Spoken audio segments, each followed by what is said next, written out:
نحمدہ و نصلی علی رسولہ الکریم، اما بعد فاعوذ باللہ من الشیطان الرجیم، بسم اللہ الرحمن الرحیم، رب اشرح لی صدری ویسر لی امری واحلل عقدۃ من لسانی یفقہوا قولی۔ ہم مطالعہ کر رہے ہیں حدیث کا، ریاض الصالحین کی کتاب ہم پڑھ رہے ہیں، جس کے بارے میں گاہے بگاہے ہم بتاتے بھی رہتے ہیں کہ یہ تہذیب نفس کے لیے ہے، انسان کو اپنا آپ سدھارنے کے لیے ہے۔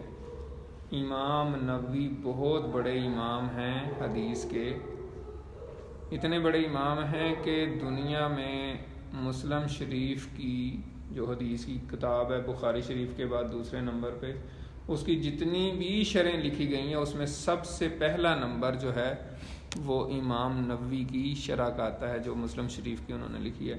تو انہوں نے یہ کتاب کمپائل کی ہوئی ہے، جس کا مقصد یہ تھا کہ اپنے آپ کو سدھارنے کے لیے کیا کیا کام کرنے چاہیے اور کیا کیا کام نہیں کرنے چاہیے۔ اس میں فقہ کے مسائل نہیں ہیں، ان کا مقصد ہی یہ تھا کہ ہم وہ چیزیں پڑھیں، احادیث اور سنت، جس سے اپنے آپ کو بہتر کیا جا سکے۔ تو اسی سلسلے میں ہم مطالعہ کرتے ہوئے الحمدللہ 115 نمبر باب پہ پہنچ گئے ہیں۔ آج جو ہمارے باب کا نام ہے وہ ہے مستحب ہے کہ پلانے والا خود سب سے آخر میں پیے۔ یعنی پچھلے باب میں جیسے ہم نے مطالعہ کیا تھا کہ کھڑے ہو کے نہیں پینا چاہیے، اگر بہت ہی کوئی ایمرجنسی ہو تو پھر کھڑے ہو کے پینا چاہیے، ورنہ کھڑے ہو کے پانی نہیں پینا چاہیے، نہ کھانا چاہیے۔ تو آج یہ ہے کہ مستحب یہ ہے کہ پلانے والا یا کھلانے والا سب سے آخر میں کھائے یا پیے۔ اس حوالے سے اس باب میں ایک ہی حدیث جو ہے امام نووی لے کر آئے ہیں۔ حدیث ہے حضرت ابو قتادہ رضی اللہ تعالیٰ عنہ سے روایت ہے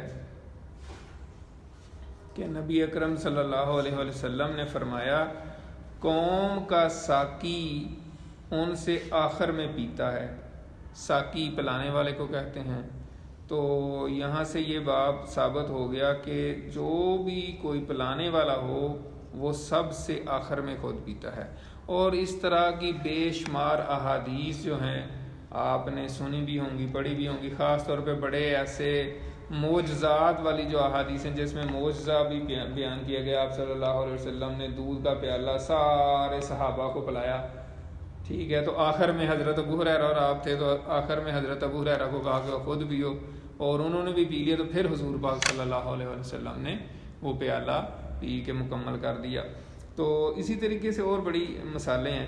تو اس میں سبق یہی ہے کہ انسان جب کسی کو کھلائے یا پلائے، خاص طور پہ پلانے کا جو عمل ہوتا ہے وہ بعض کا آج کل تو ڈیفرنٹ ہے، لیکن بعض کا ہوتا تھا کہ آپ دوسروں کو پلا رہے ہیں تو وہ پلانے والا سب سے آخر میں پیے، اور اسی میں انسان کا شرف بھی ہے اور اس کے شایان شان بھی یہی بات ہے، اس کی عزت اور وقار کے لیے بھی ضروری ہے۔ اس کی وجہ یہ ہے کہ اگر خود ہی پہلے شروع کر دے گا تو عام دیکھنے والے بھی کہے گا یار یہ دیکھو اس نے تو ہمیں پلانا تھا، یہ خود ہی شروع ہو گئے۔ تو اس میں یہی سبق ہے۔ تو ہم جو بھی یہاں احادیث پڑھتے ہیں، جو بھی آپ کی سنت پڑھتے ہیں، تو اس کا مقصد یہی ہے کہ ہم اپنے معاملات، اپنے عمل کو سنت کے مطابق ڈھال لیں۔ اور آج کے دور میں جیسے آپ علماء کرام سے سنتے ہی رہتے ہوں گے کہ ایک سنت جو زندہ کرے گا اس کو 100 شہیدوں کا یا اس طرح زیادہ ثواب بتایا گیا ہے۔ تو اللہ تعالیٰ سے دعا ہے کہ اللہ تعالیٰ ہمیں عمل کرنے کی توفیق عطا فرمائے۔